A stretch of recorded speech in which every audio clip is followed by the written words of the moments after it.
Alhamdulillah, kita masih bisa bertemu hari ini untuk kuliah kita manajemen laboratorium dan quality control. Soal hari ini kita akan presentasi ada tugas kita kemarin itu. Eh, Gimana kabarnya semua? Ini berapa orang? Kita semua 35 orang ya? 36? 38, Bu.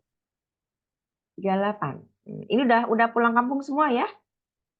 Udah nggak ada yang di Padang? Ada yang orang Padang?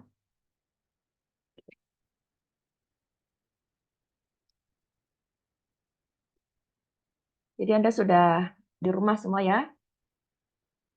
Alhamdulillah sudah selamat sampai rumah, pulang kampung. Mudah-mudahan bisa lebaran dengan baik ya. Hati-hati kalau mau kemana-mana tuh ya. Baik, kita akan presentasi dari 3 kelompok. Nanti yang apa? Yang kelompok satu kelompok presentasi ya. Nanti dipilih siapa juru bicaranya dan nanti yang lain akan menanggapi presentasi ini. Kita presentasi selama 15 menit, kemudian nanti 10 sampai 15 menit ya, kali cukup ya. Kemudian nanti diskusi 10 menit. 10 sampai 15 menit ya. Ada dari yang saya lihat ini ada 3 kelompok. Kelompoknya kelompok 1, kelompok 3, kelompok 4 ini maksudnya apa? Yang untuk kelompok 1 dan 2 itu bahasan yang kasus pertama, Bu. Yang kelompok 3 dan 4 kasus kedua, Bu. Oh, berarti kelompok 2 nggak ada di sini nih.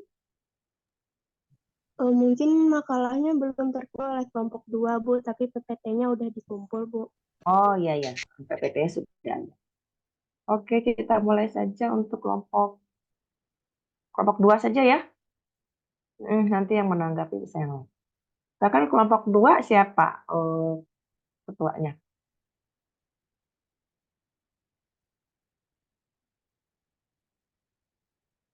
Yang di BRIN sudah pada pulang, masih ada yang di BRIN.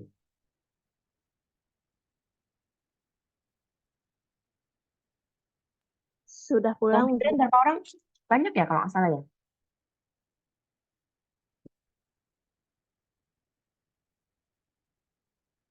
Ya silahkan. Kalian mana ada sini? Yang di BRIN siapa saja?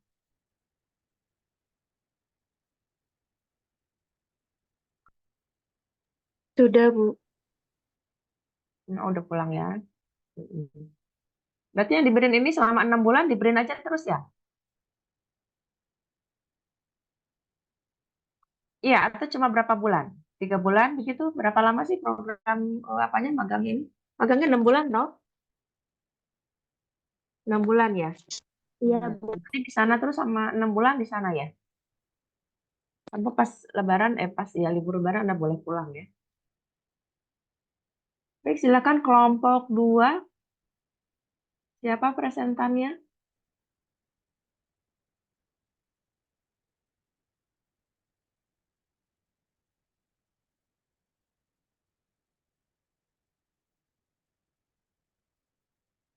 Kita ada 2 pertanyaan kemarin ya. Yang satu untuk pendirian laboratorium, satu untuk penelitian di laboratorium itu ya. Pendirian. Yuk, kelompok 2, siapa presentan?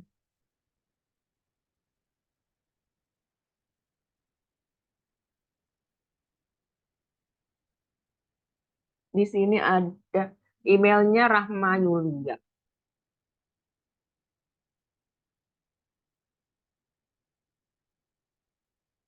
Udah hadir semua belum sih kalian?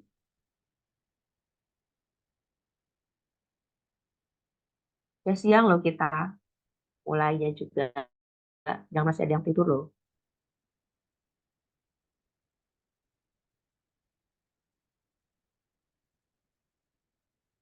Siapa Safia? Bentar di Siapa yang mau presentasi dia kelompok 2?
Alfon, ada nih Alfon.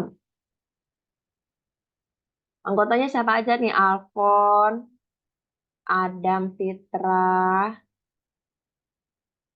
hmm, Nadila,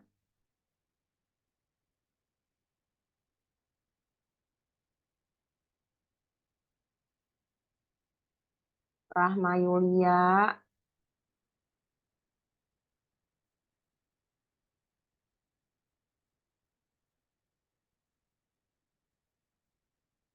Izin Bu, apakah suara saya sudah terdengar Bu? kurang kurang keras kayaknya ya.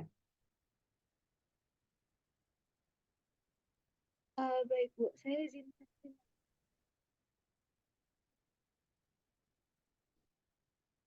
Ya, coba bisa dimulai.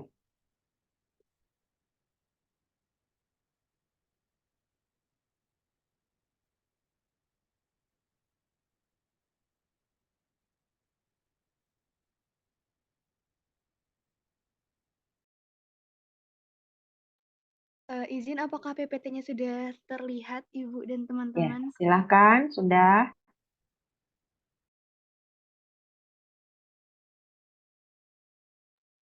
Baik, mungkin Aisyah izin memulai. Assalamualaikum warahmatullahi wabarakatuh. Sebelumnya izinkan kami memperkenalkan diri. Kami dari kelompok 2 dengan anggota itu ada dan Aurora, Erdinda, Nadila, Rahma Yulia, Raisa, dan saya sendiri Siti Aisyah.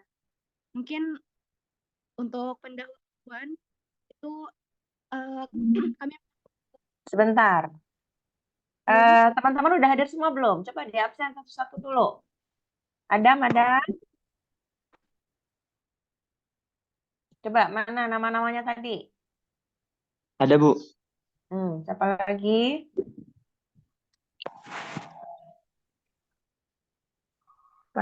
Siapa lagi nama-namanya tuh? Nadila hadir Bu. Adam ada, Nabila ada, Alfon ada, Hadir, Bu. Siti Aisyah hadir Bu. siapa? Siti Aisyah ada, Ada Bu. terus Haikal. Haikal mana belum hadir? Erdinda, Hadir Bu. Raisa, Hadir Bu. Amanda Nabilah tadi ada ya? Hadir Bu. Aurora, Hadir Bu.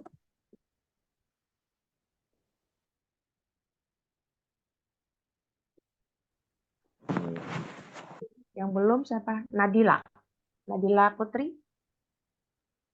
Nadila hadir Bu, itu yang tadi Bu yang Oh, Oh, itu Najila tadi ya, saya kira Iya, Najila. Bu. Haikal? Haikal, mana Haikal? Belum hadir. Oke, silahkan. Siapa tadi yang presenter? Siti Aisyah ya? Iya, Bu. Ya. Baik, Bu. Mungkin Aisyah izin melanjut, Bu. Mungkin di PPT ini untuk pertama kali manajemen laboratorium itu adalah kegiatan di laboratorium, perencanaannya, pengorganisasian, pengarahan, pengendalian, dan manajemen laboratorium ini juga dapat membantu laboratorium untuk mencapai tujuan yang efektif juga efisien. Nah, kemudian manajemen laboratorium ini juga diartikan sebagai usaha untuk mengelola laboratorium, di mana suatu laboratorium itu dapat dikelola dengan baik, itu sangat ditentukan dari beberapa faktor yang saling berkaitan satu dengan lainnya. Beberapa alat di laboratorium itu yang canggih dilengkapi dengan staf profesional yang terampil, belum tentu dapat berfungsi dengan baik jika tidak didukung dengan manajemen laboratorium yang baik. Nah, bagaimana manajemen laboratorium yang baik itu? Nah, jadi dari sumber yang kami dapatkan itu manajemen laboratorium yang baik itu diantaranya ciri-cirinya yang pertama itu dia memiliki sistem organisasi yang baik. Kemudian yang kedua dia memiliki uraian kerja atau job description yang itu yang jelas antara setiap orang yang bekerja di dalamnya. Kemudian yang ketiga itu ada pemanfaatan fasilitas yang efektif, efisien, dan juga disiplin. Dan yang terakhir itu adalah ada administrasi laboratorium yang baik. Kemudian manajemen laboratorium itu berperan penting, yang dia berperan penting atau perencanaan. Jadi peran dari penerapan ilmu manajemen laboratorium itu bagi pelayanan kesehatan adalah sebagai metode perencanaan. Artinya pengelolaan ruang riset ini berfungsi menentukan rencana terhadap hal-hal serta tindakan yang perlu dilakukan aspek kesehatan terkait langkah penanganan pasien. Kemudian yang kedua adalah diagnosa riset. Jadi manajemen laboratorium yang baik itu dapat berfungsi sebagai metode diagnosa terhadap jenis penyakit dan juga obat. Yang ketiga ada fungsi organisasi, artinya fungsi pengelolaan laboratorium itu juga sebagai pengatur organisasi yang mencakup secara keseluruhan struktur yang dapat terdapat. Namun masih kesalahan juga tantangan dalam laboratorium masih sering kesediaan sumber daya manusia itu yang kurang di beberapa laboratorium. Kemudian adalah ya, sarana dan prasarana ini mungkin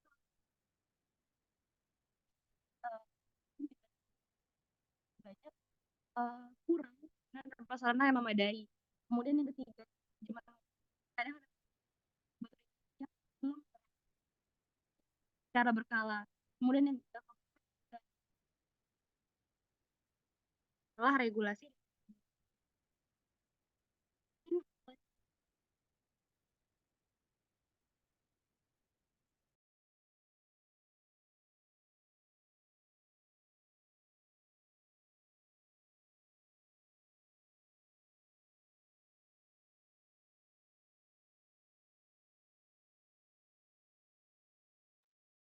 Baik, saya izin melanjutkan presentasi dari Aisyah.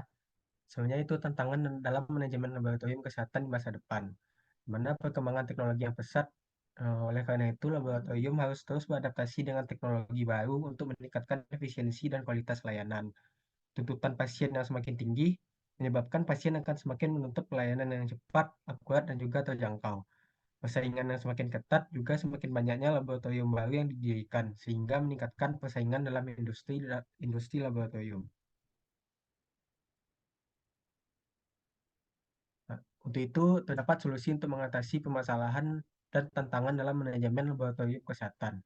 Mana yang pertama yaitu meningkatkan kualitas sumber daya manusia, kedua meningkatkan kualitas sarana dan prasarana, tiga memperkuat sistem manajemen mutu, keempat meningkatkan pengelolaan keuangan, dan yang kelima itu memahami dan mengikuti regulasi.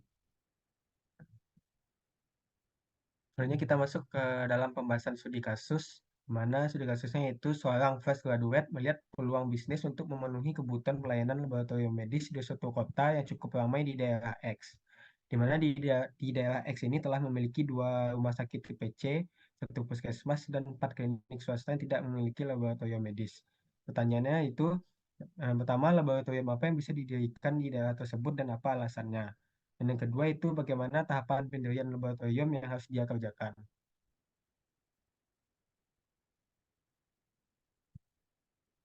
Laboratorium klinik, eh, jawaban pertama itu laboratorium apa yang bisa didirikan, itu yang pertama laboratorium klinik pertama, di mana laboratorium yang melaksanakan pelayanan pemeriksaan spesimen klinik dengan kemampuan pemeriksaan terbatas dan juga dengan teknik yang sederhana. Salah satu alasan pendirian laboratorium ini yaitu jenis tes yang ditawarkan lebih beragam dibandingkan puskesmas. Di mana laboratorium klinik pertama ini lebih condong kepada pemeriksaan rutin. Kedua itu laboratorium khusus seperti laboratorium hematologi, laboratorium patologi klinik, dan laboratorium mikrobiologi. Di mana salah satu alasan dari pendirian laboratorium ini yaitu memberikan layanan tes yang lebih spesifik dan terfokus. Ketiga itu laboratorium diagnostik molekuler, di mana laboratorium yang menggunakan teknik biologi molekuler untuk mendiagnosis penyakit berfokus pada analisis DNA, RNA, dan protein untuk mendeteksi keberadaan patogen, mutasi genetik, dan kelainan lainnya yang terkait dengan penyakit. Salah satu alasan pendirian laboratorium diagnostik molekuler ini yaitu di mana teknologi diagnostik molekuler ini semakin berkembang dan juga dibutuhkan untuk tes yang lebih akurat dan juga spesifik serta cepat. Keempat itu laboratorium imunologi. Mana laboratorium imunologi ini diperlukan untuk memeriksa sistem kekebalan tubuh manusia dan berfokus pada deteksi dan analisis berbagai komponen imunologis seperti antibodi dan juga antigen.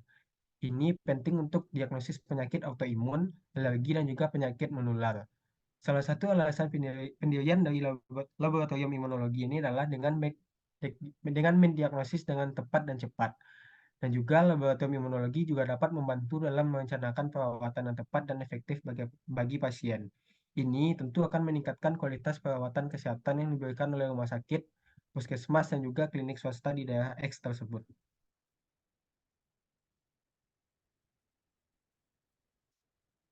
Selanjutnya itu pembahasan studi kasus yang kedua akan dilanjutkan oleh Adam.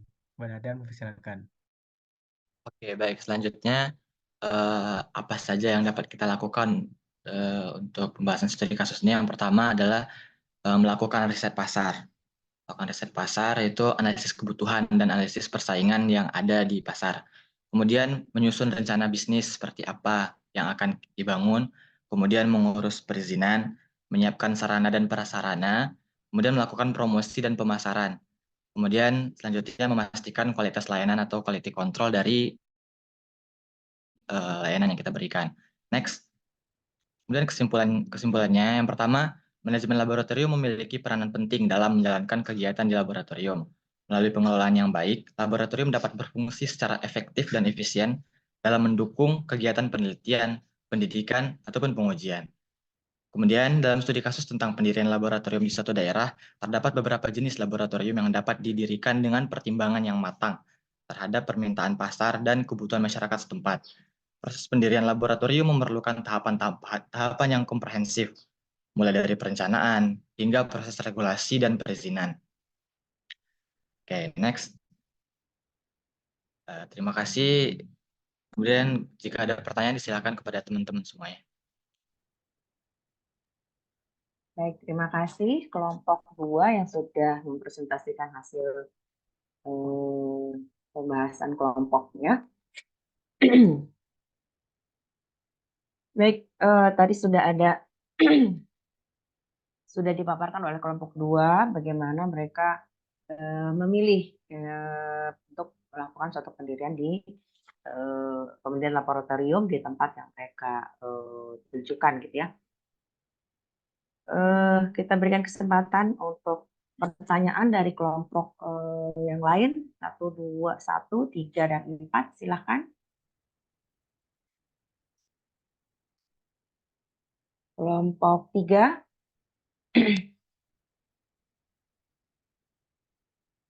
Silakan kelompok 3.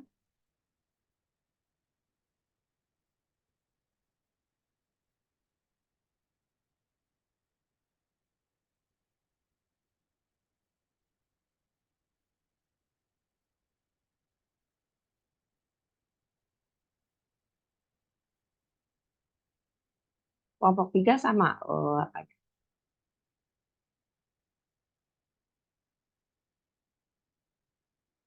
Beda ya kelompok 3 ya. Beda, Bu. Beda. Ya, silakan. Jadi dia mau mendirikan laboratorium loh ini ya di suatu kota. Nanti suatu saat kamu juga harus bisa ya melihat peluang pasar dengan pengetahuanmu bagaimana kamu bisa mendirikan satu laboratorium sehingga itu bisa menjadi profesimu di situ dan itu cukup menjanjikan ya.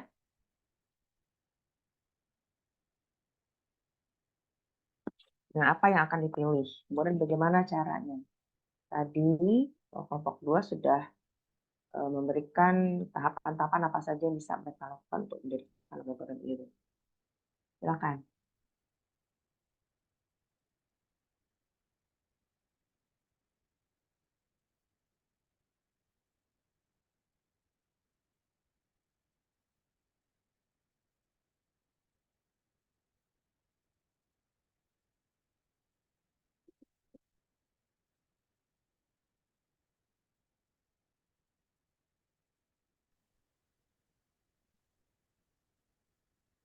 Angger, ada Angger. Ada, Bu. Angger ada pertanyaan? Silakan. Tidak. Tidak ada pertanyaan. Kamu udah bangun belum sih, Angger? Tidak, Bu. Nah, kayaknya belum mandi kamu ya. Belum connect. Yufa, Hadir, Bu. ya silakan Yufa, pertanyaannya.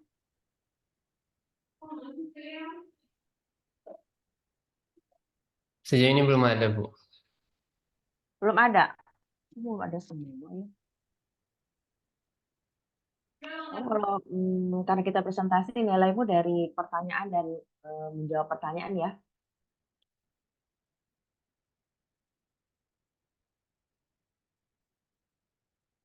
Hana,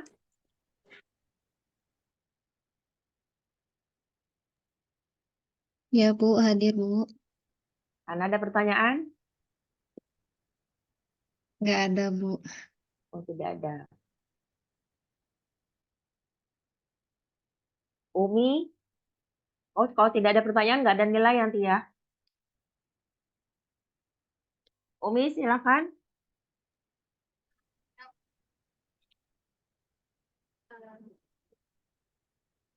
Karena suaranya nggak kedengaran. Ada terdengar suaranya, Bu. Eh? Halo, ada terdengar suaranya. Ah ya. Mungkin ini nanya kepada kelompok 2. Apa strategi pengembangan staff laboratorium termasuk pelatihan dan pengembangannya? Iya apa? Saya juga nggak kurang dengar loh. Apa strategi pengembangan staff laboratoriumnya, Bu? Terus termasuk pelatihan dan pengembangannya. Bentar Umi. Apa standar? Strategi, Bu. Oh strategi. Apa strategi? Pengembangan staf di laboratorium, termasuk pelatihan dan cara pengembangannya. Oh ya. Pelatihan dan apa ya tadi? Dan pengembangannya. Silahkan kelompok 2. Tadi yang sudah, Siti sudah, Alfon sudah, Adam sudah. Silakan yang lain. Yang belum bicara ya. Erdinda, Raisyada, Nadila yang nggak ada Haikal tadi. Untuk SDM dari laboratorium.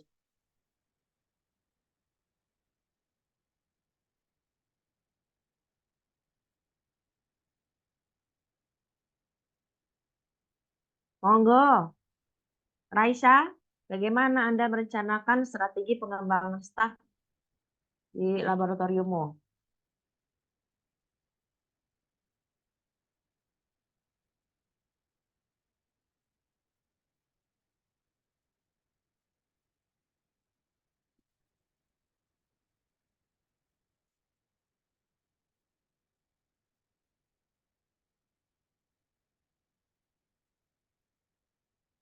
Mana nih orangnya nih? Nggak hadir ya? Hadir, Bu. Ada? Hadir, Bu. Nah, gimana? Mungkin pertama kali itu kita identifikasi dulu kebutuhan pengembangannya itu apa, Bu. Terus habis itu nanti dari identifikasinya itu nanti direncanakan program pelatihannya yang terstruktur. Terus di program pelatihan itu tuh yang memenuhi kebutuhan kayak keterampilan teknis, keselamatan labor, sama sesuai prosedur SOP-nya, Bu. Terus habis itu baru dilakukan pelatihan, terus mentoring, pembimbingan, baru nanti evaluasi dan ada umpan baliknya, Bu. Begitu Umi? Umi, puas? Ada masukan? Insya Allah puas, Bu. Main puas aja kamu. Jadi kalau kamu mengadakan strategi itu pengembangan staf, itu kamu tahu dulu dong. Kamu mau mendirikan laboratorium apa sih? Ya, karena kan nanti beda laboratorium, jenisnya tentu akan beda. Stafnya juga, pengaruhnya juga, kebutuhannya akan berbeda. Ya, misalnya kamu jadi direktur atau manajer di salah satu lab. Tergantung labnya lab apa. Kamu mau melakukan untuk labnya apa? Untuk hematologi, seperti tadi ya. Apakah dia akan laboratorium untuk imunologi? Tentu akan pengembangannya akan berbeda ya. Kamu juga harus melihat sejauh mana kapabilitas dari stafmu yang sudah ada. Ya, nanti mau pengembangannya seperti apa? Nanti sesuai dengan permintaan pasarnya juga. Ya. Nah, kemudian jangan lupa yang paling penting adalah menyesuaikan standar dari laboratoriummu sehingga kamu juga eh, laboratoriummu itu sesuai dengan ISO ya, dengan standar manajemen yang dibutuhkan sehingga kualitasnya juga diharapkan mampu untuk memenuhi apa yang diinginkan oleh kebutuhan masyarakat maupun kebijakan dari untuk strategi kesehatannya di daerah tersebut. Jadi ini sangat erat kaitannya dengan bentuk apa yang kamu miliki, kemudian pengembangan seperti apa dari kajian yang sudah dilakukan. Ya. Aurora, ada pendapat lain? Aurora ini hadir nggak tadi? Hadir, Bu. Oh, ada. Mungkin untuk kan tadi strategi udah Bu, terus kan yang tadi udah kita menentukan jenis lab yang dilakukan. Habis itu udah dilatih. Pelatihan itu ada pelatihan teknis, non teknis, khusus dan on job.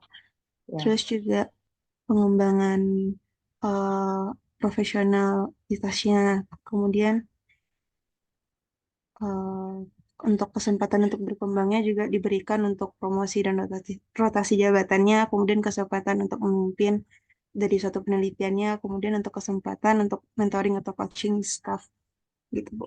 Mungkin sebagai tambahan, Bu. Oke, bisa ya.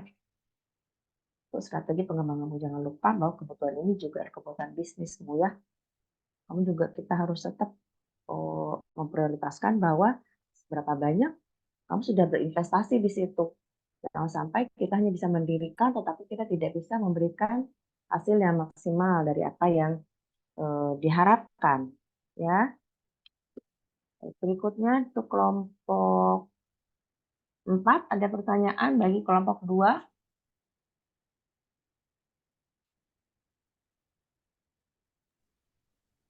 Sebelumnya izin Bu, ingin bertanya Bu kepada kelompok 2. Silakan. Oke, baik. Terima kasih kepada Ibu yang telah memberikan kesempatan dan juga terima kasih banyak kepada teman-teman dari kelompok 2 yang sudah mempresentasikan tadi hasil diskusinya selama sebulan ini. Mungkin Dava izin bertanya, karena di kami itu ada dapat sedikit kasus mengenai sarana dan prasarana yang ada di lab PA gitu. Karena kalau di kami udah selesai untuk cara menanggulanginya, mungkin kami ingin bertanya ke perspektif dari mahasiswa atau ke teman-teman gitu. Jika ada banyak alat yang terjadi kerusakan, seperti misalnya di lab itu ada alat untuk membuat parafin block, itu untuk khusus yang di PA aja, dan juga alat untuk memfiksasi gitu.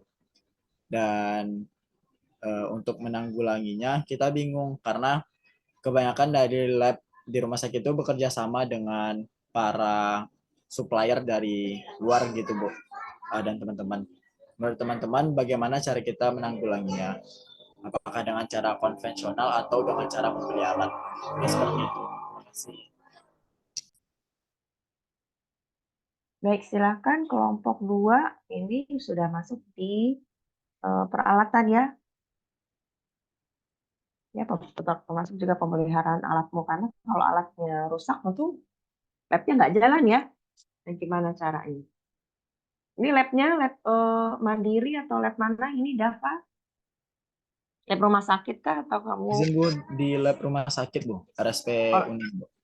Oh, labnya lab rumah sakit. Dava sekarang sedang magang di mana? Di RSP Unan kebetulan Bu. Oh, di rumah sakit Unan. Baik, silakan kelompok 2. Ini misalnya ada yang rusak nih alatnya nih, terus nggak bisa kerja. Terus gimana cara memperbaikinya? Atau bagaimana strateginya supaya pelayanan tuh nggak terganggu. Sementara orang operasi jalan terus misalnya ya, atau kebutuhan pemeriksaan laboratorium terus berjalan. Silakan kelompok 2. Izin menjawab, Bu. Ya. Izin menjawab, Dava. Jadi kalau seandainya ada peralatan di labor yang rusak itu sebaiknya dilaporkan dulu kerusakan, evaluasi dulu kerusakan dari alat tersebut kan, dan jika memungkinkan dicoba perbaiki sendiri. Maka jika tidak memungkinkan untuk diperbaiki sendiri, maka itu sebaiknya dilakukan secara konvensional untuk menghindari menumpuknya sampel-sampel yang akan diperiksa. Lebih baik dilakukan secara manual satu persatu daripada sampelnya itu banyak menumpuk tidak dilakukan. Itu akan lebih mengganggu operasional dari pemeriksaan lab tersebut. Sekian dari aku, Dava. Mungkin ada masukan dari Dava. Ya, bagaimana Dava? Oke, baik Bu. Karena kebetulan Nadila juga di lab PA, mungkin jawabannya udah sama-sama dengan Dava. Terima kasih Nadila. Tadi Nadila ya. Jadi kalau terjadi kerusakan untuk alat-alat yang sifatnya otomatis ya, alat-alat otomatis ini makanya tetap seorang teknisi laboratorium harus mampu melakukan yang manual ya, jalur manual. Baik itu untuk pekerjaan di laboratorium lab darah seperti di patologi klinik maupun di lab jaringan seperti di patologi anatomi. Kan sudah banyak tuh ya yang alat-alatnya yang otomatis. Nah, kalau terjadi otomatis, teknisi harus bisa melakukannya manual. Betul ya? Jadi kita tidak tergantung dengan apa namanya alat yang sudah baik dulu kondisinya. Nah, maka kemampuan atau keterampilan si teknisi basic pendidikannya atau pelatihannya itu harus kita perhatikan sesuai dengan yang tadi ya, pengembangan staf tadi ya. Itu yang pertama harus kita perhatikan bahwa kita punya staf yang mumpuni untuk melakukan baik di otomatis atau tidak. Jadi yang tidak tuh yang manual tuh harus lebih dulu. Kemudian seandainya tidak terhandle ya, tidak tidak terpenuhi. Kan kadang rumah sakit apabila jadwal operasinya banyak atau pasiennya banyak, maka permintaan laboratorium itu juga banyak ya. Maka kita harus bisa bekerja sama dengan pihak lain, artinya rumah sakit lain atau laboratorium lain untuk bisa bekerja sama dalam pembuatan preparat. Kalau di laboratorium PA biasanya seperti itu. Jadi ada banyak laboratorium patologi anatomi di luar, di daerah-daerah, biasanya daerah baru buka ya. Jadi ada rumah sakit daerah yang labnya itu baru membuka lab PA, tetapi staf teknisinya belum begitu mahir atau belum mempunyai otomatik gitu ya, mesin otomatik. Maka dia bisa menumpangkan atau bekerja sama dengan lab lain. Misalnya dari dia di Damas Raya misalnya ya, tapi ini memang cukup jauh, misalnya Damas Raya belum buka, kemudian dia membuatkan blok parafinnya dan pemotong slide itu di Padang, misalnya seperti itu, ya. Atau mana yang paling dekat? Yang paling dekat mungkin di daerah Solo misalnya ya, dari Damas Raya ke Solo itu kan tidak lebih jauh daripada sampai ke Padang. Nah, dia bisa meminta dibuatkan pengolahan jaringannya, jadi potong sampelnya itu di rumah sakit di Damas Raya, tetapi membuat sampai terjadinya blok slide kacanya itu sampai dibuatkan di Solo. Itu masih bisa, ya. Jadi Anda tidak harus menunggu sampai alat di rumah sakit itu cepat diperbaiki. Yang pertama kita bisa dengan manual, yang kedua kita bisa meminta dibuatkan sampai terjadi slide. Jadi potongan sampelnya sudah diambil sama staf kita atau dokternya itu di laboratorium Anda tetap, tapi nanti bloknya itu, kasetnya itu dikirimkan ke laboratorium yang bisa melakukan manual, atau pemeriksaan dengan otomatik yang lancar. Jadi kita tidak harus menunggu. Jadi pasien kita tidak terkendala ya. Nanti slide kacanya dikirim kembali ke rumah sakit, ke Damas Rayanya, nah begitu ya. Dan itu sudah banyak dilakukan oleh dokter-dokter. Biasa kalau PA, dokter-dokter PA yang baru lulus, rumah sakitnya belum ada, labnya belum established gitu ya, baru perencanaan, itu dia bisa seperti itu. Jadi sampelnya sudah bisa diterima, sudah bisa dipotong, gudang tempat penyimpanan sudah ada, tetapi untuk prosesingnya sendiri masih dikirim ke laboratorium lain atau ke rumah sakit lain.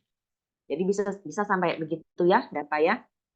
Kemudian kalau misalnya gimana caranya, apakah penanggulangannya, apakah harus dia sendiri atau tidak? Tentu kalau misalnya barang-barangnya otomatis itu membutuhkan teknisi alat yang lebih mumpuni ya. Jadi kalau misalnya dilakukan sendiri malah justru mungkin akan merusak ya, orang yang tidak paham dengan kondisi alat itu akan bukannya lebih baik malah tambah rusak. Maka memang sebaiknya dihubungi dulu pihak pihak rumah sakit atau manajemen yang bertanggung jawab untuk tersebut, karena ini tidak akan terkait dengan masalah biaya-biaya yang harus ditanggulangi oleh laboratorium itu ya. Jadi tidak ditanggulangi sendiri, tetapi tentu menjadi kewajiban dari rumah sakit. Begitu Dava mungkin. Baik Bu, terima kasih Bu. Berikutnya kita minta untuk kelompok 4, silakan kelompok 4 untuk presentasi.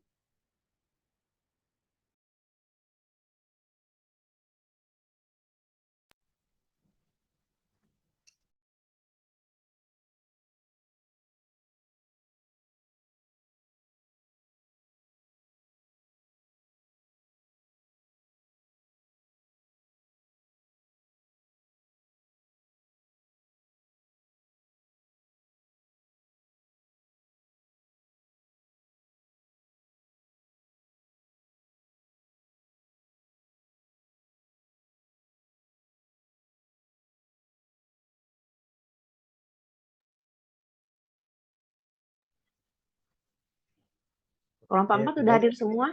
Alisa Zanura ada? Alisa ada? Hadir? Elsa Junita? Hadir, Bu. Siapa tadi ada ya? Lisana Sidikin. Iya, Bu. Onesi. Hadir, Bu. Selin ada. Hadir, Bu. Safia ada ya. Stefi. Stefi Nabila. Belum ada. Suci. Hadir, Bu. Oke, silakan siapa presentasi. Oke, baik Bu. Terima kasih kepada Ibu yang sudah memberikan excuse kepada kami untuk melakukan presentasi dari hasil diskusi kami pada sebulan yang lalu. Anggota dari kelompok 4 ada Kak Alisa, ada Elsa, ada Dava sendiri Bu, ada Lisa, ada Nesi, ada Selin, Safia, Stevi, dan juga Suci. Mungkin untuk presentasi pertama itu akan dijelaskan oleh Elsa. Pada Elsa, disilakan. Baik, untuk contoh kasus pendirian laboratorium, Mini akan melakukan penelitian mengenai standar pendirian laboratorium di Kota Semarang.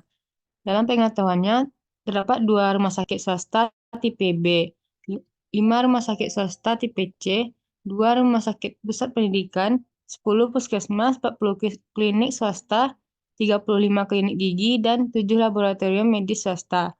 3 laboratorium perusahaan farmasi, dan 2 laboratorium perusahaan halal. Untuk objektif 1, menurut Anda, laboratorium manakah yang bisa Mini ambil sebagai sampel dan apa alasan Anda? Untuk pertanyaan kedua, bagaimana tahapan yang harus Mini lakukan dalam mewujudkan penelitian tersebut?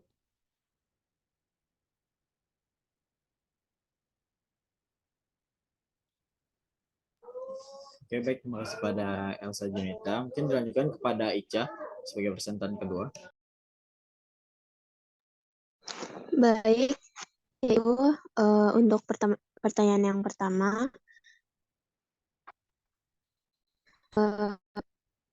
bagaimana kriteria lab atau instansi yang memenuhi syarat sebagai sampel penelitian mengenai standar pendirian laboratorium? Yang pertama itu Rumah Sakit Umum tipe B.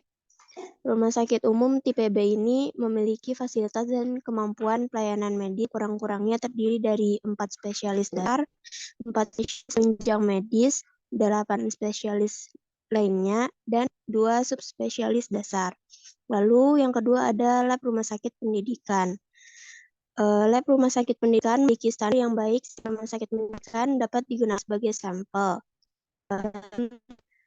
untuk standar pendirian laboratorium. Ketiga ada lab medis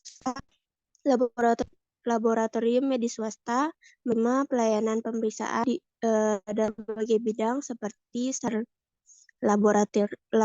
laboratorium agar tidak menyebabkan risiko besar pada pasien maupun tenaga kerja. Lalu yang keempat, kriteria lab perusahaan farmasi dan herbal. Kedua lab ini dapat menjadi sampel untuk standar pendirian laboratorium karena laboratorium yang digunakan harus steril dan baik dalam manajemen administrasi maupun fasilitas. Sementara itu, untuk rumah sakit swasta tipe C, puskesmas, klinik swasta, dan klinik gigi tidak digunakan sebagai sampel karena pelayanan yang diberikan bersifat sederhana dan sekompleks unit fasilitas yang sebelum-sebelumnya. Meskipun dalam pendirian unit fasilitas tersebut dapat persyaratan harus dipenuhi, namun standar pendirian yang digunakan tidak bisa diterapkan untuk unit fasilitas kesehatan yang besar seperti rumah kita, tipe A, tipe B, laboratorium medis, dan tempat produksi obat. Balikkan moderator.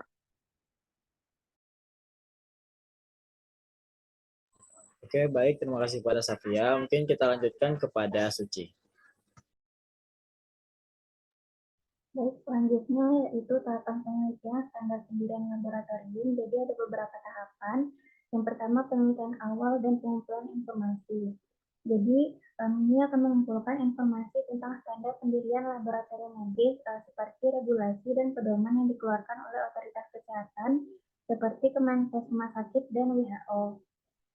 Selanjutnya dilakukan identifikasi sasaran penelitian, yaitu pada RS swasta tipe B yang berjumlah 2 unit, RSP yang berjumlah 2 unit, laboratorium medis swasta yang berjumlah 7 unit, laboratorium perusahaan farmasi yang berjumlah 3 unit, dan laboratorium perusahaan herbal yang berjumlah 2 unit. Kemudian dilakukan pengumpulan data lapangan. Jadi ini mengumpulkan data dengan mengunjungi laboratorium yang menjadi sasaran penelitian tersebut. Kemudian data yang diambil ini berupa infrastruktur laboratorium, peralatan medis, kualifikasi staf, dan prosedur operasional standar yang diterapkan. Selanjutnya, analisis data. Jadi data yang ada dianalisis secara sistematis untuk mengidentifikasi kesenjangan antara praktik yang dilakukan oleh laboratorium tersebut dengan standar pendirian yang ada. Ini juga menganalisis faktor yang mempengaruhi kepatuhan laboratorium terhadap standar pendirian. Selanjutnya, pengembangan rekomendasi. Berdasarkan analisis data di atas, Mini dapat mengembangkan rekomendasi untuk meningkatkan standar pendirian laboratorium di Kota Semarang. Rekomendasi ini harus praktis, dapat diimplementasikan, dan dapat meningkatkan kualitas layanan laboratorium medis. Selanjutnya, dikembalikan ke moderator. Baik, terima kasih pada Uci. Mungkin boleh selanjutnya yang terakhir itu pada Kak Alisa. Untuk tahapan berikutnya yaitu ada penyusunan laporan penelitian. Jadi hasil penelitian itu disusun dalam bentuk laporan penelitian yang komprehensif. Laporan ini harus mencakup ringkasan metodologi penelitian, temuan utama, analisis data, dan rekomendasi dari daftar referensi yang digunakan. Lalu untuk tahapan terakhir ada diseminasi hasil penelitian. Ini dapat mempresentasikan hasil penelitian kepada pemangku kepentingan terkait seperti pemerintah daerah, lembaga kesehatan, dan institusi pendidikan. Selain itu, ini dapat mempublikasikan laporan penelitian itu dalam jurnal ilmiah atau platform daring untuk berbagi pengetahuan dengan masyarakat ilmiah yang lebih luas. Nah, untuk kesimpulan dari presentasi ini, pendirian laboratorium yang baik dan benar sangat penting mendukung efektivitas pengajaran, riset ilmiah, dan pelayanan kesehatan. Penelitian ini membutuhkan pemahaman mendalam tentang peraturan, kriteria, dan tahapan yang harus diikuti. Dan laboratorium yang diteliti harus sesuai dengan kriteria yang dibutuhkan. Bila dikembalikan kepada moderator.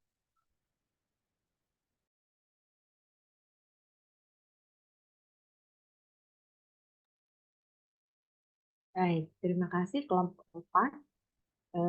Alurnya sudah sangat baik ya, kemudian isinya juga sudah seandainya Anda menggunakan ini sebagai alur penelitian Anda, saya rasa Anda sudah mendapatkan satu jenis penelitian yang bisa Anda laporkan untuk tugas akhir ya. Silakan ada pertanyaan dari kelompok 1, kita persilakan kelompok 1 dulu. Mutia, ada ya Mutia, kelompok berapa Mutia? Baik Bu, izin menjawab Bu, dari kelompok 1 Bu. Oh ya silakan. Baik, terima kasih atas kesempatannya Bu. Terima kasih teman-teman kelompok 4 atas pemaparan materinya terkait pendirian standar laboratorium. Jadi di sini Mutia sebagai perwakilan kelompok 1 izin bertanya kepada kelompok 4 terkait tentang kenapa laboratorium pendidikan, tadi secara kesimpulan yang Mutia lihat dan Mutia baca dan Mutia dengar bahwasannya laboratorium pendidikan itu ya sebagai langkah yang tepat untuk dijadikan standar pendirian laboratorium. Di sini Mutia izin bertanya dari mana indikator yang teman-teman simpulkan bahwasanya itu merupakan suatu keputusan yang tepat untuk dijadikan standar pendirian laboratorium. Karena tadi beberapa teman-teman sudah menganalisis beberapa rumah sakit dan lain sebagainya. Kalau misalnya KRS tadi yang di atas itu tadi ada karena dia 8 spesialis gini-gini nih. Kalau misalnya yang RS pendidikan tadi tuh kenapa dia bisa dikatakan sebagai standar. Terima kasih. Dikembalikan ke teman-teman kelompok 4. Baik, silahkan kelompok 4. Ya, langsung saja dijawab.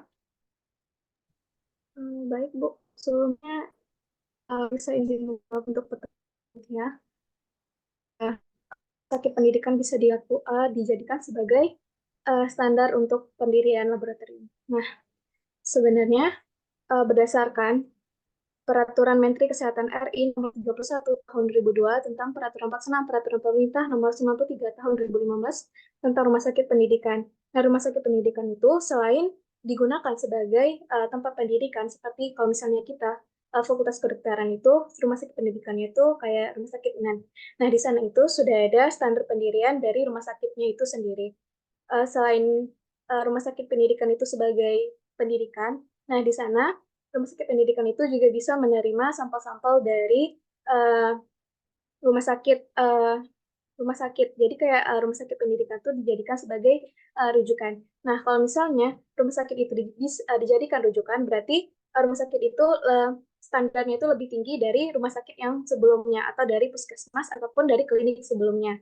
Jadi kenapa dari rumah sakit bisa dijadikan standar untuk pendirian laboratorium, dasarnya dari sana. Karena selain sebagai tempat pendidikan, jadi laboratorium di sana harus didirikan dengan standar-standar yang sudah ada, baik dari manajemen laboratoriumnya, baik dalam bentuk laboratoriumnya, baik alat dan bahannya, maupun dari alur pengerjaan dari laboratorium.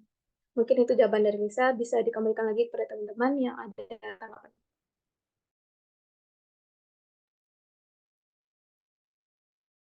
Bagaimana? Mutia? Baik, Bu. Sudah paham, Bu. Baik.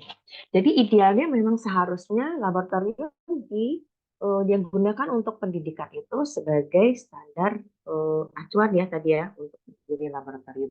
Tapi di lapangan kadang laboratorium di fasilitas pendidikan itu tidak selamanya ideal ya, karena tujuan utama, karena pertama kan kita akan mendirikan laboratorium itu kepentingannya adalah untuk pendirian komersil ya, karena untuk komersil. Sementara untuk keperluan pendidikan itu tidak selamanya menggunakan cara-cara yang komersil karena terkait dengan kebutuhan pendidikan. Ya, kalau kebutuhan pendidikan maka yang diutamakan adalah bagaimana dia bisa memenuhi keperluan pendidikan. Sementara kalau kita gunakan komersil maka standar utama yang harus dilakukan adalah kepuasan atau keselamatan untuk pasien itu lebih dulu. Jadi ada perbedaan di sini ya. Jadi itu harus hati-hati. Nah, apa dulu yang akan kita butuhkan? Apakah kita akan mendirikan laboratoriumnya untuk kebutuhan pendidikan atau laboratorium untuk kebutuhan layanan pasien?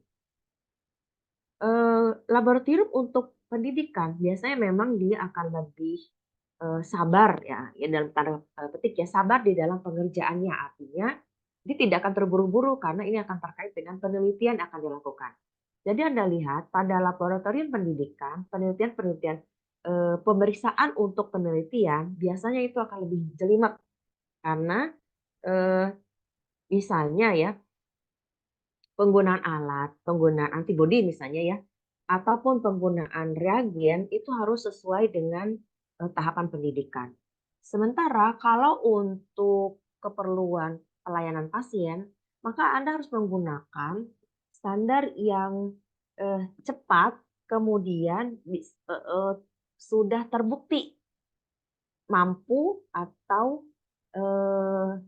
bisa dipenuhi dalam standar pelayanan pasien. Artinya dia bisa saja tidak terlalu detail, tetapi dia mendapatkan sensitivitas dan spesifisitas yang cukup baik, gitu ya. Karena kan biasanya keperluan ada diagnostik, ya. Nah, misalnya pemilihan antibodi saja, maka untuk antibodi yang kita gunakan di dalam pelayanan pasien itu biasanya antibodi yang memang sudah umum digunakan. Tetapi kalau kamu melakukan penelitian itu bisa saja itu tidak umum. Jadi hal-hal itu adalah hal yang khusus. Oh, hanya untuk satu bidang saja misalnya. Maka ketika kita akan membuat ada cut off point yang akan kita berikan kepada suatu antibodi misalnya untuk penelitian itu akan berbeda daripada untuk pelayanan pasien. Jadi agak berbeda sedikit, ya. Nah, kemudian standar untuk pelayanan pasien itu biasanya agak lebih tinggi daripada standar, artinya untuk keselamatan pasien, kemudian kecepatan, ketepatan itu biasanya untuk kecepatan ya. Tapi kalau untuk ketepatan biasanya kita akan di penelitian untuk pendidikan itu harus biasanya akan lebih tinggi. Nah, untuk tricky-nya itu biasanya untuk rumah sakit pendidikan, untuk laboratorium pendidikan itu akan lebih teliti dibandingkan dengan yang di rumah sakit untuk standar pasien. Jadi kalau standar pasien ini biasanya dia sudah cut off point itu lebih tinggi biasanya ya dibandingkan sama yang di rumah sakit laboratorium pendidikan.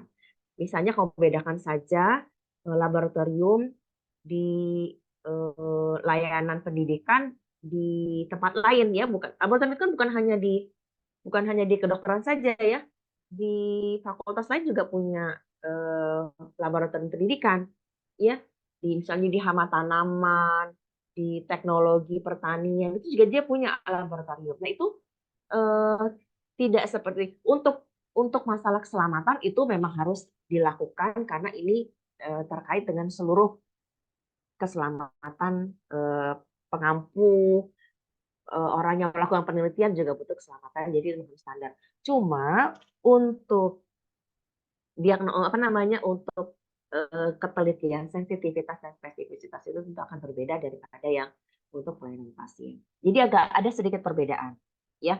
Jadi kalau yang di pendidikan gunanya untuk pendidikan, ya. Jadi standar-standar seperti peraturan Menteri Kesehatannya, peraturan itu pelayanan itu mungkin tidak semuanya akan terpenuhi. Jadi dia bertahap. Tetapi kalau untuk keperluan keselamatan untuk kepentingan pasien itu seharusnya sudah dari awal karena izinnya sangat tergantung dengan apa yang dikeluarkan oleh pemangku kebijakan untuk pengeluaran izin ya. Jadi itu ada sedikit perbedaannya. Jadi tergantung kamu melakukan. Jadi kalau misalnya untuk pendidikan tidak harus dibuatkan izinnya langsung ya, tetapi kalau untuk pelayanan sifat komersil ini ada tanggung jawab komersial yang harus dipenuhi. Begitu ya, tadi pertanyaan Mutia ya. Sampai di situ bisa dimengerti nggak Mutia? Bisa mengerti lebih rincinya, Bu. Makasih, Bu. Baik, terima kasih Mutia dan Lisana. Baik, ada pertanyaan lain untuk kelompok 4? Silakan. Dari kelompok 2 atau kelompok 3? Dinda silakan. Baik Bu, di sini Dinda perwakilan dari kelompok 2. Dinda izin bertanya ke kelompok 4. Pertanyaannya yaitu bagaimana laboratorium tersebut bisa memastikan peralatan dan instrumen yang digunakan dalam penelitiannya berfungsi dengan baik, mulai dari perawatan dan kalibrasi peralatannya. Sekian Bu.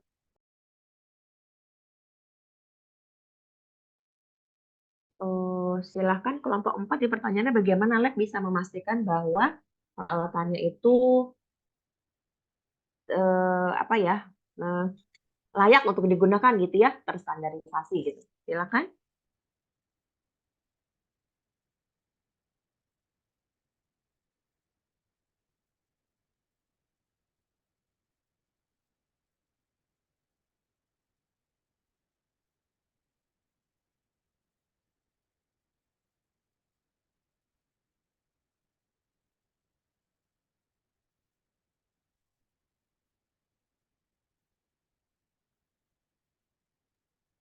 Izin menjawab, Bu. Silakan. Baik, Dinda. Saya izin menjawab pertanyaan saudari Dinda tadi. Ada beberapa cara yang dapat kita lakukan dalam memastikan bahwa peralatan yang di laboratorium itu berfungsi dengan baik. Secara keseluruhannya itu dengan manajemen lab quality control, tapi secara lebih rincinya saya akan menjawab yang pertama dengan cara pemeliharaan rutin. Mencakup pembersihan, pelumasan, terus pemeriksaan visual. Terus ada kalibrasi secara berkala. Kemudian ada verifikasi kinerja untuk para asisten labornya dan siapapun yang bekerja di labor. Terus ada panduan penggunaan alat yang tepat sehingga alatnya itu dapat sesuai dengan petunjuk penggunaannya. Terus ada pelatihan operator apabila alatnya itu menggunakan operator. Terus ada penggantian dan pembaruan. Kalau misalnya alatnya sudah tua dan rusak, mungkin perlu diganti atau diperbarui. Mungkin itu jawaban dari saya. Apakah dari Dinda ingin menanggapi? Ya, silakan Dinda.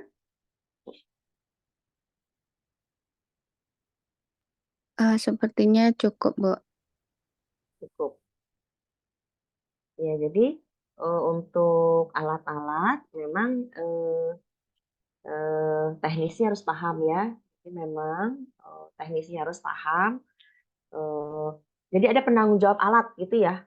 Misalnya di laboratorium atau di mana saja lah, di mana saja itu tetap dimanapun nanti kamu bekerja, ya Anda nanti bekerja ada penanggung jawab alat tertentu yang diserahkan kepada orang tertentu. Jadi masing-masing orang itu atau masing-masing alat itu jelas siapa yang harus memperhatikannya ya. Itu dulu ya. Jadi staffing itu meletakkan orang yang tepat pada alat yang tepat.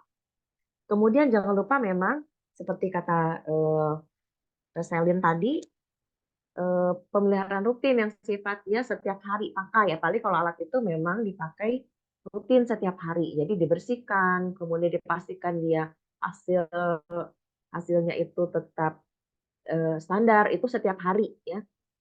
Kemudian nanti ada pemeriksaan atau pemeliharaan berkala, mungkin setiap 6 bulan ya, tergantung atau 1 tahun, tergantung berapa kali jumlah alat itu dipakai sehingga bisa menimbulkan mungkin perubahan terhadap standarnya gitu ya. Jadi apa namanya deviasinya. Nah, nanti itu juga harus dilakukan. Kemudian baru perencanaan kita untuk menentukan berapa lama nih alat yang kita beli ini bisa bertahan gitu ya. Biasanya kalau pemeliharaan harian itu baik, maka alat itu bisa dipergunakan dalam jangka waktu lama, itu tetap baik. Tetapi kalau pemeliharaan hariannya itu tidak baik, maka mungkin dalam waktu yang tidak bisa 3 tahun sudah harus diganti, ya. Nah, tetapi jangan lupa bahwa standar produsen itu juga akan mempengaruhi, ya, standar produsen. Jadi kalau produsen alatnya bagus, dengan standar pabrikan yang baik, maka tentu dia akan lebih baik ya, artinya barang contohnya saja ya, misalnya nanti Anda akan membeli alat, terserah Anda nanti apa di laboratorium atau dimanapun gitu ya. Kalau misalnya Anda punya usaha, saya usahanya percetakan aja misalnya gitu ya, saya nggak mau usaha ini, Anda berubah pikiran, kayaknya ini lebih menarik seperti itu. Maka hati-hati dengan standar pabrikan Eropa, misalnya Jerman, kemudian dengan standar pabrikan Jepang, dan standar pabrikan Cina, misalnya ya, karena kan barang Cina sangat banyak ya. Nah, itu juga harus Anda perhatikan. Mana kualitasnya, mana daya tahan alat itu bisa dilakukan, kemudian juga after sales. Jadi kepedulian pabrikan itu untuk membantu Anda ketika Anda membeli barang dan menggunakan barang yang ada itu. Ya, ngerti ya? Jadi artinya ada servis yang dilakukan oleh produsen itu kepada barang yang dia keluarkan. Jadi ada tanggung jawabnya. Jadi misalnya setelah kita beli 1 tahun kemudian dia datang lagi, gimana Bu, gimana Dok, gimana Bapak, apakah alatnya masih bisa digunakan? Itu biasanya ada. Jadi biasanya produsen yang baik akan memberikan layanan servis sesudah penjualan itu itu lebih baik. Ya, jadi kadang-kadang ada alat yang harganya mahal, tetapi dengan spare part-nya, dengan after sales service-nya, kemudian dengan pemantauan dia itu juga lebih baik. Tetapi ada juga yang murah, tetapi dengan hal seperti itu, ya itu lebih sulit. Sama aja seperti orang membeli mobil ya, seperti orang membeli mobil. Kapan digunakan, kemudian kapan Anda harus menservisnya, kemudian bagaimana dengan spare part-nya, itu juga ada mungkin spare part lebih mahal ya. Nah, itu juga akan berpengaruh. Jadi hati-hati dengan pembelian barang yang akan digunakan di dalam laboratorium, dia akan mirip seperti itu. Ya. Jadi kita harus yakin betul bahwa alat yang kita gunakan itu memang mempunyai standar mutu pabrikan yang baik, kemudian layanan purna jual yang baik, kemudian spare part dan layanan servisnya juga itu bisa kita gunakan ya. Jadi memang untuk alat-alat yang kita gunakan setiap hari servis atau pemeliharaan setiap harinya juga harus kita lakukan. Kemudian gimana nih kalau misalnya dia untuk memastikan dia ada penyimpangan atau tidak ya, deviasi atau tidak dari penggunaannya sehari-hari. Apalagi untuk kepentingan pasien ya. Beda misalnya 2 mili saja hitungannya ya, atau berapa itu akan berpengaruh kepada diagnostik ya, ataupun untuk pemeriksaan pasien yang digunakan untuk pengobatan pasien. Jadi memang harus hati-hati untuk memperhatikan standar dari penggunaan alat yang kita gunakan. Ya. Terima kasih Dinda untuk pertanyaannya. Baik, kita teruskan ke berikutnya dari kelompok yang belum presentasi, kelompok berapa ya? Kelompok 1 ya?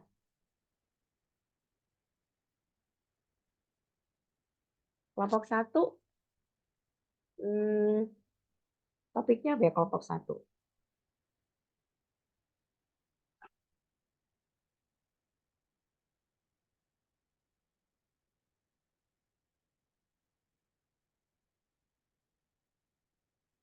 Mutia ini kelompok berapa tadi?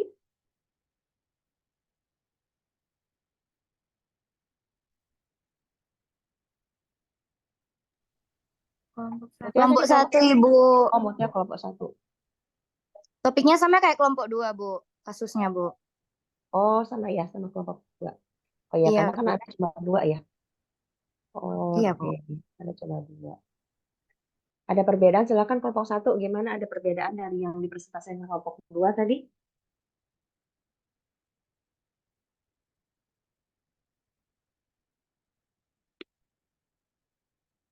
Sama persis sama kelompok 2?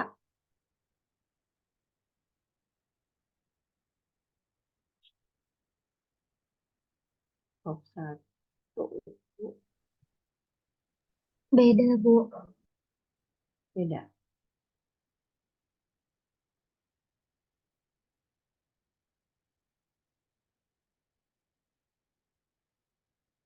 Oh, Anda mau mendirikan laboratorium ya? Oh, oke. Sama kelompok 2. Silakan. Bu, kami izin presentasi, Bu. Ya, silakan. Suaranya agak kurang terdengar ya, kecil ya. Sebelumnya apakah suara saya terdengar, Bu? Oke, terdengar. Silakan. Kecil ya? Kelompok 1 ini siapa aja sih anggotanya ini? Ada Agnes, ada Mutia, Bu. Ada Jasmine. Abraham Naibahu ada? Ada, Bu. Abraham. Abraham ini panggilannya siapa sih? Bram, Bu. Bram. Bram ada, Bram? Ah, nggak ada tuh. Bram mana, Bram? Hah? Hadir? Suara saya agak seram. Mana, Bram?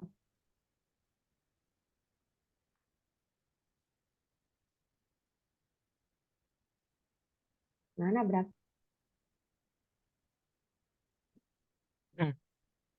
Ada. Agnes? Agnes ada? Hadir, Ibu. Dian? Dian Oktaviana? Ada, Bu. Felda? Hadir, Bu. Felda ada. Imron? Imron nggak ada? Izin Bu, sepertinya Imron lagi di perjalanan pulang Bu, dan mungkin terkendala sinyal. Oh gitu. Jasmine? Hadir, Bu. Lutfi, Hadir, Bu. Mutia Rasida ada ya? Nabil, Hadir, Bu. Zahra. Hadir, Bu. Zahra. Oke, ya silakan. Yang presentasi tadi siapa?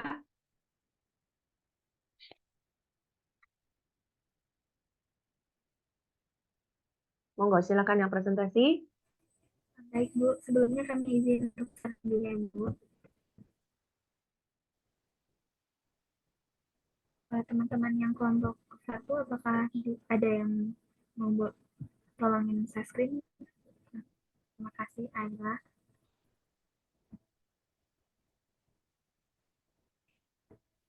Apakah slide kami sudah terlihat, Ibu dan teman-teman? Sudah, silakan. Bismillahirrahmanirrahim. Assalamualaikum warahmatullahi wabarakatuh. Sebelumnya, perkenalkan kami dari kelompok 1, dari kelompok manajemen laboratorium, membahas studi kasus poin A. Dan di sini saya sebagai moderator, Agnes Putri Bahari, izin memperkenalkan teman-teman saya. Di sini ada Abraham Naibaho, saya sendiri Agnes Putri Bahari, Dian Oktaviana Putri, Felda Widya Putri, Imron Martua Hasibuan, Yasmin Aila Fitri Daulay, Muhammad Lutfi Kamil, Mutia Rasida, Nabil Fikia, dan Zahra Fauzia. Jadi di sini kami membahas lebih lanjut mengenai kasus apakah di sini seorang fresh graduate melihat peluang bisnis untuk memenuhi kebutuhan pelayanan laboratorium medis di suatu kota yang cukup ramai di daerah X. Nah, di daerah ini telah memiliki 2 rumah sakit tipe C dan 1 puskesmas dan 4 klinik swasta yang tidak memiliki laboratorium medis. Nah, di sini kita akan menganalisis pertanyaan apakah di laboratorium ini apakah yang dapat didirikan di daerah tersebut dan apakah alasan kami memilih laboratorium tersebut. Dan yang kedua, bagaimana tahapan pendirian laboratorium yang harus si fresh graduate ini kerjakan untuk pendirian laboratorium ini. Nah, selanjutnya akan dilanjutkan oleh rekan saya. Baik, terima kasih Anes. Selanjutnya kita akan membahas pendahuluannya terlebih dahulu berdasarkan dari studi kasus tadi. Nah, jadi seorang fresh graduate ini melihat peluang bisnis yang menarik di satu kota yang cukup ramai di daerah X, meskipun daerah tersebut sudah memiliki infrastruktur kesehatan yang cukup baik, dengan adanya 2 rumah sakit tipe C, 1 puskesmas, dan 4 klinik swasta, namun masih terdapat kekosongan dalam hal pelayanan laboratorium medis. Nah, kehadiran berbagai fasilitas kesehatan ini menunjukkan bahwa ada permintaan yang kuat akan pelayanan kesehatan di daerah tersebut, tetapi kebutuhan akan pelayanan diagnostik medis masih belum terpenuhi. Dengan kondisi seperti ini, fresh graduate tersebut melihat bahwa pendirian laboratorium medis bisa menjadi langkah yang tepat. Selanjutnya akan dijelaskan oleh teman saya. Baik, Jasmine izin melanjutkan penjelasan dari Mutia untuk pembahasannya. Jadi laboratorium yang kami ambil menurut kami yaitu adalah laboratorium medis independen. Lab medis independen ini merupakan fasilitas diagnostik atau laboratorium medis yang beroperasi secara independen dan tidak terkait langsung dengan institusi kesehatan atau rumah sakit tertentu. Seorang fresh graduate dapat mempertimbangkan untuk mendirikan lab medis independen yang menawarkan berbagai layanan diagnostik, seperti pemeriksaan darah lengkap, pemeriksaan kimia darah, pemeriksaan urin, dan pemeriksaan mikrobiologi. Alasan utama untuk mendirikan lab medis independen adalah untuk memenuhi kebutuhan layanan diagnostik bagi penduduk daerah tersebut, terutama karena tidak adanya lab medis di klinik swasta yang sudah ada. Pendirian lab ini bertujuan untuk memenuhi kebutuhan pemeriksaan laboratorium yang belum terpenuhi oleh fasilitas kesehatan yang sudah ada. Dengan mendirikan lab medis, seorang fresh graduate dapat memberikan kontribusi yang signifikan dalam meningkatkan aksesibilitas dan kualitas pelayanan kesehatan bagi masyarakat setempat. Selain itu, dengan melakukan riset pasar yang tepat dan mengidentifikasi kebutuhan masyarakat secara akurat, seorang fresh graduate dapat menemukan peluang bisnis yang berpotensi untuk menguntungkan dan berkelanjutan dalam jangka panjang. Kemudian akan dilanjutkan oleh Bram.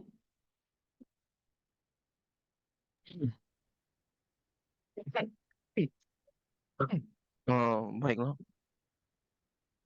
Selanjutnya, tahapan pendirian laboratorium.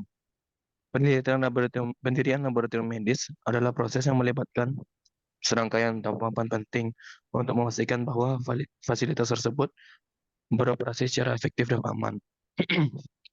Pendirian laboratorium medis independen melibatkan beberapa tahapan yang penting untuk memastikan operasinya efektif dan sesuai dengan standar kualitas yang diterapkan.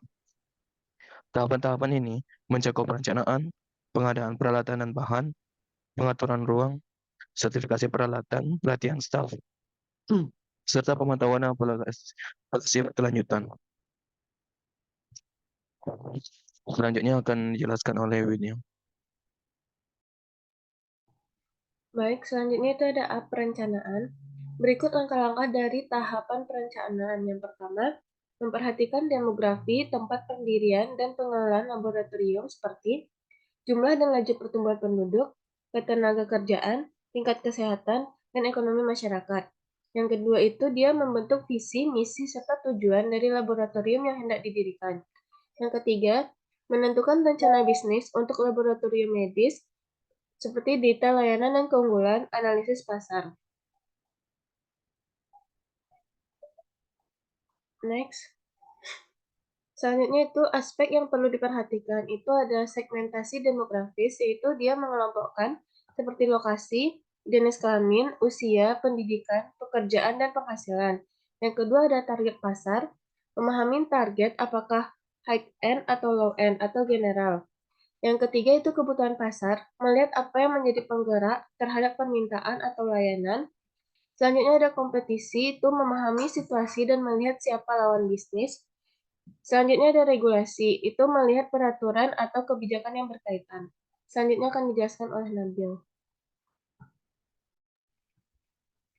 Terkait perizinan regulasi, itu untuk mendapatkan sebuah lisensi atau perizinan pendirian laboratorium merupakan sebuah tahapan yang sangat penting. Dan sebelum mendapatkan izin tersebut, tentu dibutuhkan banyak syarat yang harus dipenuhi. Dan untuk peraturan pemerintah terkait pembentukan lab, yang pertama itu ada Peraturan Menteri Kesehatan Republik Indonesia Nomor 411 Kemenkes /Per/3/2010 tentang klasifikasi rumah sakit. Nomor 2, Peraturan Menteri Kesehatan Republik Indonesia Nomor 71 Tahun 2013 mengatur tentang laboratorium klinik. Nomor 3, Peraturan Menteri Kesehatan Republik Indonesia Nomor 37 Tahun 2014 tentang pedoman manajemen mutu laboratorium kesehatan. Dan yang keempat, Putusan Menteri Kesehatan Republik Indonesia Nomor HK.01.014/Menkes/14/148/2010 tentang standar pelayanan laboratorium klinik. Selanjutnya akan dijelaskan oleh Zahra.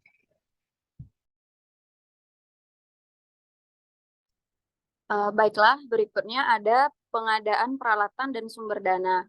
Standar untuk pengembangan laboratorium tersebut, yang pertama kita harus menyiapkan komponen prasarana. Yang pertama, komponen prasarana itu termasuk kondisi fisik laboratorium harus baik untuk mendukung pelaksanaan pemeriksaan dan diagnosis. Dan laboratorium harus memiliki instalasi listrik, tegangan listrik, lampu penerangan, proteksi tegangan yang layak untuk mendukung pelayanan pemeriksaan terhadap masyarakat. Kedua, itu komponen sarana pendukung. Yang termasuk dalam komponen sarana pendukung itu yang pertama ruang staf, ruang bekerja, ruang khusus atau ruang persiapan, ruang peralatan, ruang penyimpanan, gudang atau ruang asam sesuai kebutuhan. Lalu laboratorium itu memiliki kelengkapan meja, kursi, laci, papan tulis, dan proyektor untuk menunjang pemeriksaan laboratorium. Laboratorium juga harus memiliki lemari alat-alat gelas, lemari alat-alat optik, lemari bahan atau zat, dan memiliki AC atau fan egg-house sesuai kebutuhan ruang atau alat-alat tertentu. Kemudian ada komponen peralatan. Komponen peralatan ini harus siap digunakan untuk kegiatan pemeriksaan dan diagnosis. Alat laboratorium untuk layanan jasa harus terkalibrasi untuk pengujian yang sesuai. Lalu, harus memiliki daftar inventaris peralatan laboratorium yang dilengkapi dengan nama, spesifikasi, penggunaan, sumber pengadaan, tahun diperoleh, kondisi terakhir peralatan. Lalu, memiliki daftar kebutuhan alat baru atau alat tambahan, aksesoris, dan alat-alat yang akan diperbaiki oleh laboratorium. Selain itu, peralatan laboratorium harus dapat diakses melalui sistem secara online dan untuk mempertahankan alat dan akurasi pengukuran perlu dilakukan pemeliharaan secara berkala dan ketersediaan suku cadang yang diperlukan. Next slide. Lalu ada komponen bahan atau zat. Itu laboratorium harus menyediakan zat atau bahan untuk keperluan pemeriksaan. Mungkin selanjutnya bisa dijelaskan oleh Dian. Selanjutnya yaitu evaluasi dan peningkatan mutu.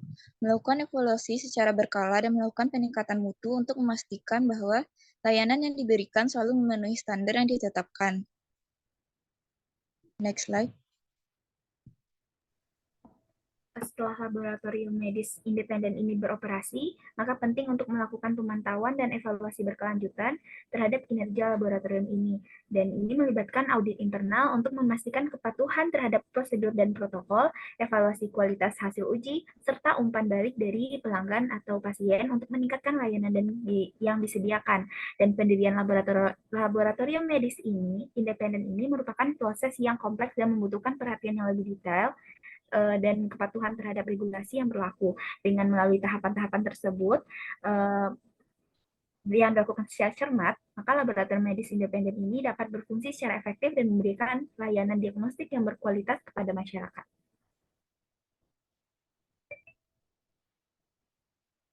Nah, selanjutnya dijelaskan oleh rekan saya. Jadi kesimpulannya, dengan demikian dapat disimpulkan bahwa jenis laboratorium yang paling cocok dan dapat diketahui seorang pasien di kota X adalah laboratorium medis yang mana ini salah yang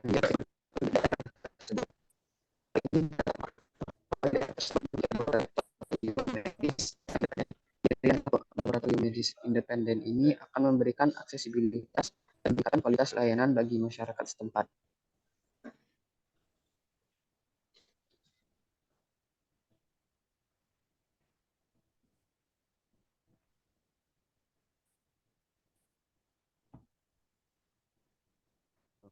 Ini sekian presentasi dari kelompok kami, dikembalikan kepada. Baik, terima kasih. Kelompok satu ya tadi ya? Kelompok satu apa kelompok tiga sih ini? Kelompok satu ya? Oh ya, kelompok satu. Jadi kelompok satu, penjelasan tahapannya sudah komprehensif ya, sudah lebih detail. Kalau tadi kelompok 2 itu secara umum ya, ini sudah lebih detail.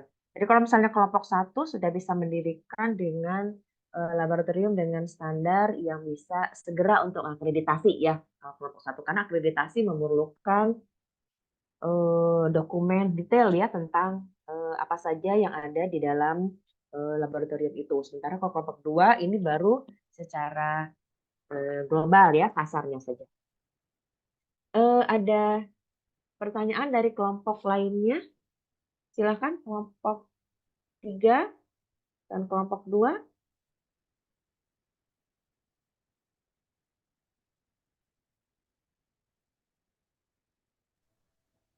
Messi, silakan. Izin Bu, saya Messi dari kelompok 4 Bu. Tapi ya, kelompok 4 silakan. Iya Bu. Messi izin bertanya, apakah ada SOP atau ISO tertentu yang umum digunakan dalam awal pendirian laboratorium? Mungkin itu saja pertanyaan dari Nessie. Oke, SOP-nya katanya tuh. Silakan kelompok 1 pendirian awal.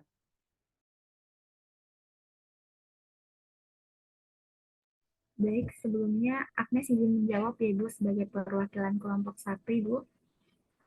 Tentu saja ada beberapa langkah umum atau SOP yang sering dilakukan dalam pendirian awal laboratorium, dan salah satunya di sini kami memilih pendirian laboratorium medis independen.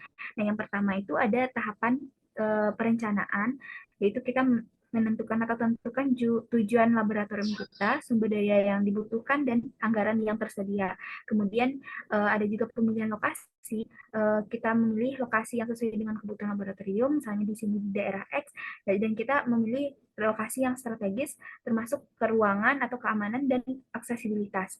Dan selanjutnya ada juga pembuatan rencana desain untuk laboratoriumnya, ada desain interior, ada termasuk tata letak peralatan dan fasilitas yang untuk penyimpanan. Dan selanjutnya ada juga perolehan peralatan. Tadi mungkin secara umum sudah dijelaskan di slide. Ada juga dalam pembelian atau sewa peralatan laboratorium yang sesuai dengan kebutuhan, seperti mikroskop, alat ukur atau APD dan sebagainya. Dan juga ada pengadaan bahan kimia dan reagen, dan ada juga regulasi atau pengaturan keamanan. Dan pastikan laboratorium kita ini memiliki standar keamanan yang berlaku, termasuk keselamatan kerja dan prosedur keamanan. Dan selanjutnya ada pengaturan administrasi juga, ada sistem administrasi manajemen sampel, dokumentasi hasil, dan pemeliharaan peralatan. Dan kemudian kita juga memberikan, sebelum laboratorium kita didirikan, juga kita harus melakukan rancangan atau pelatihan personel kepada staf-staf laboratorium atau analis yang ada di laboratorium kita, dan berikan pelatihan kepada mereka mengenai prosedur kerja atau keselamatan atau penggunaan peralatan, dan juga pengujian. Selanjutnya ada juga SOP mengenai pengujian dan kalibrasi yang dilakukan untuk memastikan kinerjanya sesuai dengan standar yang kita tetapkan, dan ada juga pengembangan jaringan, berhubungan dengan lembaga-lembaga penelitian atau industri atau pemasok sumber daya atau mendukung kolaborasi kita terhadap sumber daya tambahan, dan juga ada evaluasi peningkatan secara berkala, tinjau kinerja laboratorium, dan identifikasi area yang perlu ditingkatkan atau diperbaiki. Nah, mungkin itu secara umum langkah-langkah umum pendirian awal laboratorium yang perlu kita rincikan. Spesifiknya dapat tergantung jenis laboratorium mana gitu. Mungkin itu jawaban dari Anas. Mungkin ada tambahan lagi oleh rekan-rekan saya pada Mutia. Baik, izin menambahkan teman-teman. Jadi untuk secara khusus dalam pendirian laboratorium medis independen menurut berdasarkan SOP, tentunya kita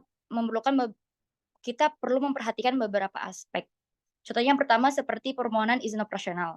Tentunya laboratorium medis independen ini perlu izin operasional dari DPMP TSPTK atau Dinas Pengelolaan dan Manajemen Pengujian, Pendirian, dan Teknologi Kesehatan. Kemudian laboratorium medis independen juga harus memiliki sistem rujukan pelayanan kesehatan perorangan yang terdaftar. Kemudian harus dibuka sebagai badan hukum atau badan usaha juga, yang mana nantinya perlu fotokopi atau salinan pendirian badan hukum atau badan usaha, kecuali untuk kepemilikan perorangan. Terus ada juga harus memiliki kelengkapan bangunan dan peralatan yang memadai, kemudian harus memiliki daftar tarif pelayanan, kemudian harus memiliki rekomendasi dari Dinas Kesehatan, kemudian ada juga memerlukan penyusunan SOP yang mana sesuai dengan peraturan Menteri Kesehatan, dan juga bisa juga memenuhi persyaratan umum kompetensi yang diatur dalam SNI. Kemudian juga harus memiliki pedoman yang sesuai dengan peraturan Menteri Kesehatan dan sesuai dengan teknis yang sudah dirancang oleh Menteri Kesehatan yang lain sebagainya. Jadi untuk lebih spesifiknya mungkin sudah diatur dalam Undang-Undang Menteri Kesehatan. Mungkin sekian tambahan dari Mutia. Dikembalikan. Baik, Mercy, ada tanggapan? Cukup, Bu. Pertanyaannya sangat jelas, Bu.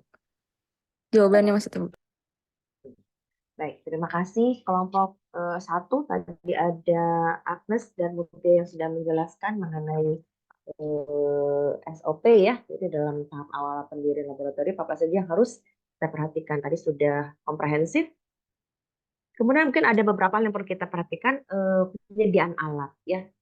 Penyediaan alat untuk keperluan kita mau membuka usaha, ada beberapa perusahaan ya, produsen atau apa namanya, distributor gitu ya, yang mau memberikan, ya kita nggak usah beli langsung. Jadi kita butuh alat kita beli ya, kita beli terus kita punya. Sementara alat ini kan mahal ya harganya ya. Paling murah mungkin kayak mikroskop gitu bisa 25 juta, 35 juta. Tapi kalau misalnya kalau automatic processing mesin eh, itu bisa 500 juta ya. Kemudian untuk ya seperti kalau untuk di LPA seperti mikrotom itu harganya kalau yang manual bisa 200 juta ya. Kemudian yang otomatis bisa nanti bisa sampai 400 juta. Nah, itu kan mahal ya. Kemudian dana yang kita miliki kan terbatas. Kadang distributor atau produsennya itu mampu bekerja sama dengan cara seperti meminjamkan begitu. Kemudian nanti dibayar dengan seberapa targetan kita tercapai. Artinya bisa uangnya dicicil dengan proses capaian yang kita lakukan. Jadi semuanya sama dia gitu ya, servis pemeliharaan juga sama dia. Itu bisa sangat membantu. Namanya apa ya?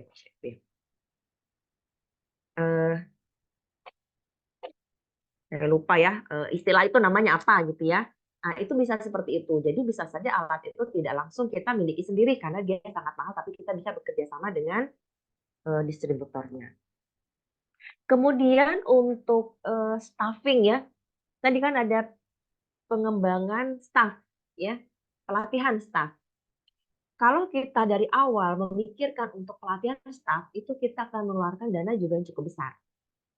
Ya, artinya kita belum berdiri, terus kita udah melatih staff gitu. Maka yang kita perlukan adalah kita harus tahu bahwa staff kita itu, staff teknisi kita ataupun staff yang lain lah ya yang kita miliki itu, gajinya kita bayar itu memang mempunyai sertifikat kompetensi ataupun ijazah ya profesionalismenya yang sesuai dengan yang kita inginkan. Jadi kita nggak perlu lagi harus di tahap awal itu harus melatih mereka, karena kalau kita melatih mereka dari awal, kita harus mengeluarkan dana kan, kita harus mengirim dia ke pusat-pusat pelatihan, dan pelatihan-pelatihan itu biasanya nggak murah, mahal ya.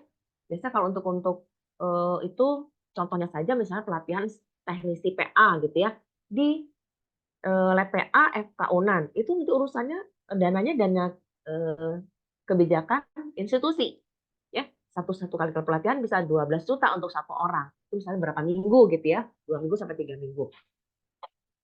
Nah, tetapi untuk ini dia tentu kita sudah pasti dulu dia adalah karyawan kita, staf kita yang nanti dia nggak akan kemana-mana setelah kita lakukan pelatihan. Kan kadang-kadang ada ya staf pegawai-pegawai yang baru kita angkat, kemudian nanti dia setelah dia diberikan pelatihan terus dia bisa keluar saja begitu ya, tidak ada tanggung jawab untuk membuat kita memberikan keuntungan lebih dulu. Nah, itu harus waspada sebagai Anda pemilik ataupun direktur ataupun manajemen untuk suatu perusahaan ya. Jangan sampai nanti orang yang sudah Anda latih itu terus dia udah dapat ijazah, terus nanti dia pergi melamar di tempat lain yang lebih gajinya lebih tinggi gitu ya. Nah, itu kewaspadaan yang harus Anda perhatikan juga. Jadi jangan langsung memberikan pelatihan atau mengirim staf Anda untuk melakukan pelatihan kecuali Anda sudah mengambil perjanjian kepada terlebih dahulu ya.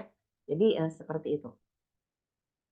Kemudian di kelompok 1 juga sudah menerangkan mengenai izin-izin yang akan Anda lakukan ya. Memang betul kalau untuk layanan yang sifatnya itu komersil, izin-izin itu tentu harus Anda lakukan terlebih dahulu. Ya, itu yang bedanya tadi dengan layanan untuk proses pendidikan. Karena proses pendidikan bisa saja izinnya itu dengan sesuai dengan izin pendirian institusi. Jadi ada keperluannya dipakai sendiri. Sementara kalau untuk komersil itu izinnya memang harus diperhatikan oleh pemangku kebijakan setempat. Ya, jadi ini memang harus kita perhatikan.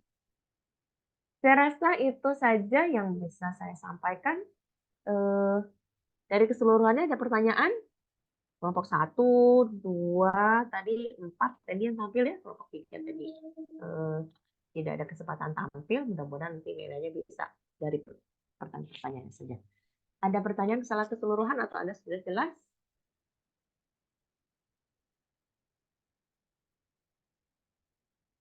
Tidak ada? Baik, kalau tidak ada, saya rasa untuk pertemuan kita kali ini cukup ya. Terima kasih untuk kelompok 1, 2, 3, 4 yang sudah presentasi dan menanggapi. Saya rasa saya mendapatkan bisa mencapai tujuan dari kepentingan untuk tugas dari yang saya berikan kepada Anda. Anda bisa